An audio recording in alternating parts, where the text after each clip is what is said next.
Change. It can be scary, but it can be an adventure. The adventure story I'm going to tell you now is about a brother and sister called Cara and Harry. Cara and Harry were twins and they argued about most things. Cara loved music and Harry loved computers. Cara talked too much and Harry didn't talk enough. Cara and Harry's parents wished they got on better. They tried all sorts of new hobbies like roller skating and swimming, but whatever Cara liked, Harry didn't. They even hated the same food. Cara had a really sweet tooth and Harry preferred savoury. When Cara and Harry had a big row on their 11th birthday, their parents put their foot down. If Cara and Harry couldn't get on, they weren't allowed to come on holiday in the summer. Instead, they'd have to go and stay with Great Aunt Mildred. Uh-oh. Cara and Harry had never seen Great Aunt Mildred smile. Ever. She had bright green eyes that seemed to stare right into you and wispy hair that always looked like it was about to blow away. She never played games with Cara and Harry and was always trying to teach them good manners. Boring. Great Aunt Mildred lived in an ancient house with creaky stairs and dusty photos. Cara and Harry just hoped the weather was nice so they could play outside.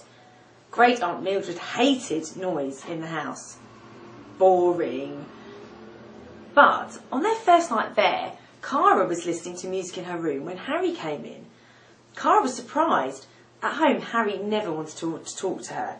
He was too busy working out a new theory on his computer. "What are you doing here?" Cara asked. "Did you hear that?" asked Harry. "I heard someone laughing." "Maybe it was Great Aunt Mildred," wondered Cara. "Aunt Mildred never laughs, you know that," said Harry. "Besides, it wasn't so much a laugh as a cackle." Cara listened, and this time she heard it too. Cruel, screechy, mysterious. "Let's go and investigate," she said. "We'll get in trouble," said Harry. Cara stared at him. "You're not scared, are you?" "Of course I'm not," said Harry indignantly. "What are we waiting for then?" grinned Cara. She turned her stereo off and headed out of the room, Harry following gingerly behind her. As they crept down the long corridor, the floorboards creaking beneath them, the cackling got louder. It seemed to be coming from Great Aunt Mildred's room. As Cara pushed the door open, a blast of bright light blinded her and Harry. "Maybe this wasn't such a good idea," said Cara, backing out. "Come on, we're here now," Harry said as he pulled her through, shielding her against the light. When they entered the room, they couldn't believe it. There was Great Aunt Mildred waving a wand and cackling away. And beside her, there was another woman, who looked like her twin sister, only smaller and more frail. "Out, children, or I'll boil your bones!" screeched Mildred. The other woman cried, "Please don't hurt them." "Who are you?" Cara asked the little old lady. The little old lady looked surprised. "Why, I'm your Great Aunt Mildred. Can't you tell?" Cara and Harry were shocked. "Then who is she?" Cara pointed at the woman with the wand. Before the children could get an answer, the woman with the wand pointed it straight at Cara and started chanting, "Bee-boo, bee-bo, this girl is my mortal foe." Bright orange sparks started shooting at Cara's face like fireworks. She screamed. "Spells are so last decade," shouted Harry as he jumped in front of Cara. He pulled out his iPhone and was tapping away. All of a sudden, a current of electricity came out of Harry's iPhone, sending the orange sparks back towards the witch with the wand. They hit her right in the face, and she started shrinking. As she got smaller and weaker, the other old lady, the real Aunt Mildred, seemed to get stronger, and more colour came back into her face. Cara and Harry watched in amazement until the witch had completely disappeared. Harry looked in wonder at his iPhone, then turned to Cara triumphantly. "Still hate modern technology?"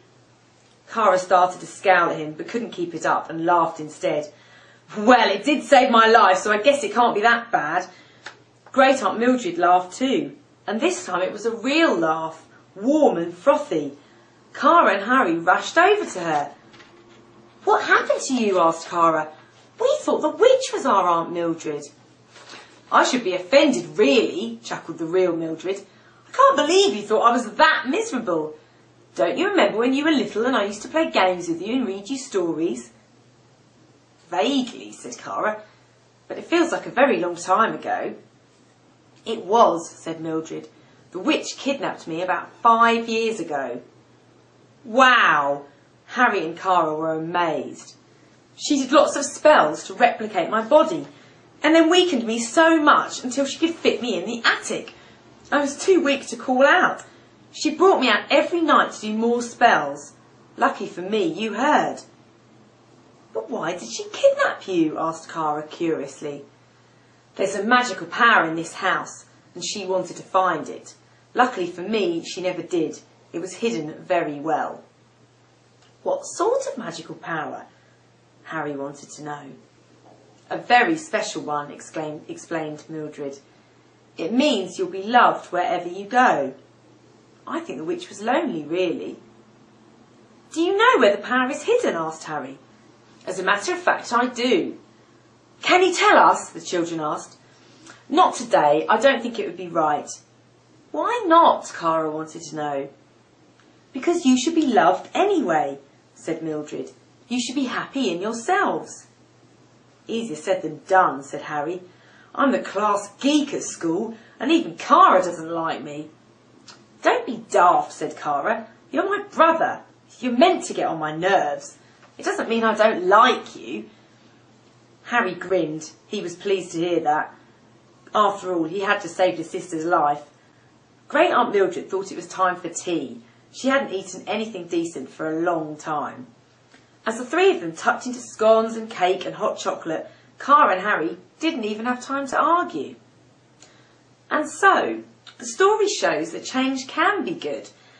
For if Cara and Harry hadn't been sent to Aunt Mildred's house, then they might never have become friends. And Great Aunt Mildred's house was much more interesting than they'd imagined. Places and people can surprise you. Even those people you thought didn't like you or you had nothing in common with, well, they could turn out to be your best friends. It's all about giving new things and people a chance.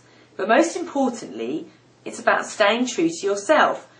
After all, if Cara hadn't been so curious, they never would have found out the truth about Mildred. And if Harry hadn't been so obsessed with computers and technology and gadgets, he wouldn't have saved his sister's life. So try and be open-minded about secondary school and see it as a chance for a new experience and a new adventure. Be yourself, and who could help but like you?